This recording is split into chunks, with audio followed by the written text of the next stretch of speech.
President Trump plans to build his wall by repurposing military construction funds. He claims his emergency declaration on Friday gives him that authority. But the very same day, the president signed a spending bill that prevents a wall in parts of Texas. Border reporter Oscar Margain finds out if one move trumps the other.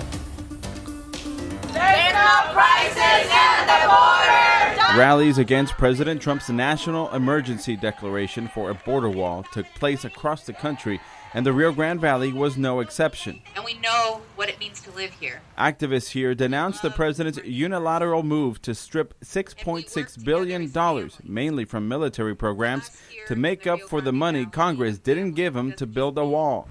On Friday, the president signed a bipartisan bill to keep the government open, a bill that allocates $1.4 billion for 55 miles of wall in the RGV, short of the $5.8 billion he had asked for.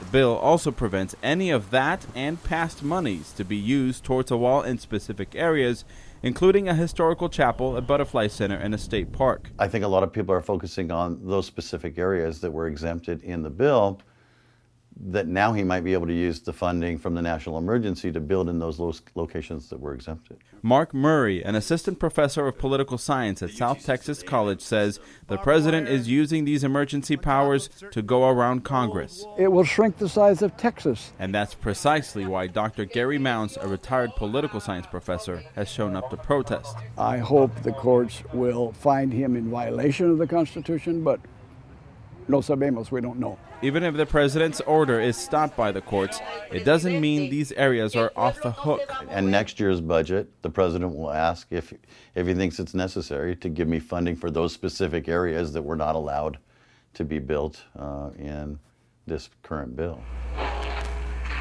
Border Patrol says levee wall projects underway in the RGV will move forward, building around those protected areas until further instructions from Washington. In McAllen on the Texas-Mexico border, Oscar Margain reporting.